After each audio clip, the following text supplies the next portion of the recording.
आज मैं coat pant डाल के आया हूं, उसका रीजन है, मुझे परमेश्वर ने भेजा है कोट पैंट में। रीजन क्या है सुनो। कुछ देशों में मेरी एग्जाम्पल दे देकर कि मैं सिंपल कपड़े डालता हूं, उन पास्टर्स को परसिक्यूट किया जा रहा है जो कोट पैंट डालते हैं। और जबकि परमेश्वर की निगाह में कोट पैंट या कुर्ता पजामा इसकी कोई वैल्यू नहीं है, आप कुछ भी डालते हैं, क्योंकि परमेश्वर बाहरी रूप से आपको बदलने नहीं आया है मेरे लिए अच्छा है कि मेरी एग्जाम्पल दे रहे हैं, लेकिन मैं आज उन पास्टर्स की सपोर्ट में कपड़े डाल के आया हूं और उन्हें बताने के लिए कि मैं उनके साथ हूं, ना कि उनके साथ।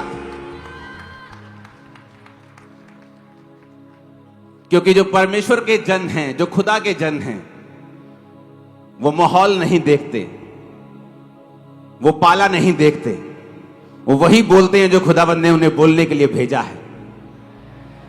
तो मेरे आज ये कपड़े उन पास्टर्स को डेडिकेटेड हैं जो कपड़ों की वजह से परसिक्यूट किए जा रहे हैं, क्योंकि परमेश्वर की निगाहों में अच्छी बात है आप अगर सिंपल रहते हैं तो, पर यह आत्मिकता को मापने का पैमाना नहीं होना चाहिए।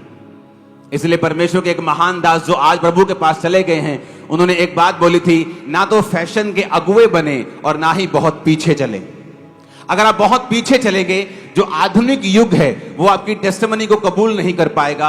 अगर आप बहुत आगे चलेंगे, फैशन के अगुए बन जाएंगे, तो भी आधुनिक युग में आपको परमेश्वर का प्रचार करने में दिक्कत होगी। तो बीच में चलें, बैलेंस चलें, ना तो पीछे हों ना तो आगे हों, ताकि हम लोगों को बचा सके और रूह को बचा सके। आने वाले दिनों में, हफ्तों में जो कोई लोग पास्टर्स के लिए, कलीसियाओं के लिए, लोगों के लिए परसिक्यूटेड जो हैं, जो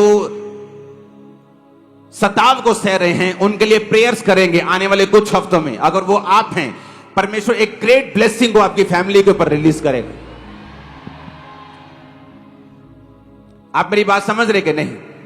अगर आप उन पास्टर्स के लिए प्रेयर करेंगे, उन कलीसियाओं के लिए प्रेयर करेंगे जो सताव में हैं, अगर आने वाले कुछ हफ्ते आप प्रार्थना में रहेंगे पास्टर्स के लिए, सेवकाइयों के लिए, परमेश्वर एक खास ब्लेसिंग को आपकी लाइफ के ऊपर रिलीज करेगा।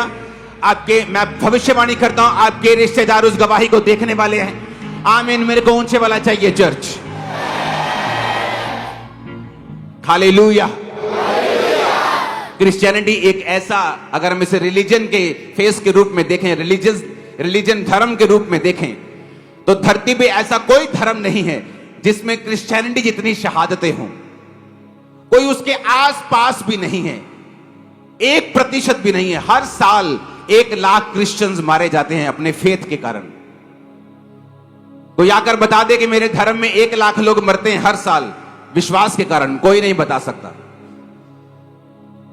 जिंदा जला दिया जाता है बच्चों को, माओं को, भाइयों को, बाप को, पास्टर्स को, इवेंजलिस्ट लोगों को हर साल। और लाखों लोग, 30 से 35 करोड़ लोग परसिक्यूट होते हैं हर साल क्रिश्चियनिटी में, जिनको सताया जाता है। हर साल 1 लाख के करीब लोग ऐसे हैं जो मौत के मुंह तक या तो जाते हैं या चले जाते हैं या उस तक पहुंच जाते हैं, सिर्फ मसीह के नाम के कारण। इसलिए मसीहियत इतनी बड़ी है कि हम इसको किसी के साथ कंपैरिजन करके इसको छोटा नहीं करना चाहते, क्योंकि ये बड़े से भी बड़ा है, कहीं अधिक आगे है। अगर क्रिश्चियनिटी में हम शहादतें मनाने लग जाएं, चलो आज ग्राहम की शहादत मनाते हैं, आज उसकी शहादत मनाते हैं, भाई साहब हमें रोज लाखों शहादतें मनानी पड़ेंगी, फिर भी हम मना नहीं पाएंगे। हालेलुया। लोगों ने सिर्फ जीसस क्राइस्ट की सुनी होंगी, चेलों की सुनी होंगी, लेकिन अगर आप बाइबल ही पढ़ ले तो प्रेरितों के काम में हजारों शहादतें हैं। लेकिन एज ए चर्च आपको ये ड्यूटी मिली है कि जो लोग परसिक्यूट हो रहे हैं, जो लोग सताव के नीचे हैं, हमेशा उन लोगों के लिए प्रार्थनाएं आप करें, ताकि उन प्रार्थनाओं का असर उनकी जिंदगियों पर हो। परमेश्वर उनके रास्तों को निकाले, उनको साफ करे। आने वाले समय में जब शैतान देख रहा है कि रूहों की इतनी बड़ी कटनी को काटा जा रहा है, वो पास्टर्स पे अटैक कर रहा है, कलीसियाओं पर अटैक कर रहा है। देखो, अगर आप जाएंगे फॉरेन, ऐसे देश है जहां पर बाइबल रखना गुनाह है। अगर आप बाइबल पढ़ते हुए, प्रचार करते हुए पाए गए तो आपको मृत्यु दंड दे दिया जाता है। और किसी बारे में भी आप प्रीच कर सकते हैं, लेकिन जीसस क्राइस्ट के बारे में ही प्रीच करने पर लोग इतना नफरत क्यों करने लगते हैं? आप चर्च में आने से पहले 10 जगह गए होंगे, गए कि नहीं गए? कोई आपसे नहीं पूछता कि आप वहां क्यों गए, तुम वहां क्यों गए, तुम उधर क्यों गए। लेकिन जैसे आप चर्च आने लगते हैं, शैतान को मिर्ची लगने लगती है। क्यों? क्योंकि शैतान को मालूम है उसका अड्डा अगर कहीं फूटेगा, उसका अंडा कहीं फूटेगा, उसकी मौत अगर कहीं पे होगी, तो वो जीवित परमेश्वर का चर्च होगा, वो जीवित परमेश्वर का घर होगा। उसे मालूम है। आप लाख कहीं चले जाएं, लोग आपको कुछ नहीं कहेंगे। लेकिन ऐसा क्या है चर्च में? जबकि चर्च में नशे छुड़ाए जाते हैं, जबकि चर्च में नफरत से आपको हटाया जाता है। चर्च में अगर कोई पापी भी आ जाए, शराब पी के भी आ जाए, तंबाकू लेके भी आ जाए, तो उससे प्यार किया जाता है, नफरत नहीं की जाती, उसको मारा पीटा नहीं जाता। लेकिन फिर भी लोग क्रिश्चियनिटी के खिलाफ क्यों हैं?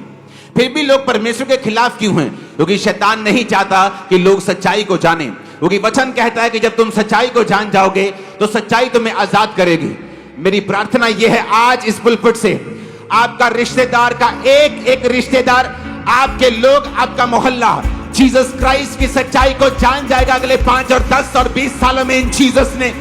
आमीन। मेरे को इतना ऊंचा चाहिए कि इसका असर आप और आपके परिवार और आपके रिश्तेदारों तक और आपके समाज तक जाना चाहिए। मैंने कहा आमीन, इतना ऊंचा चाहिए इन जीसस ने।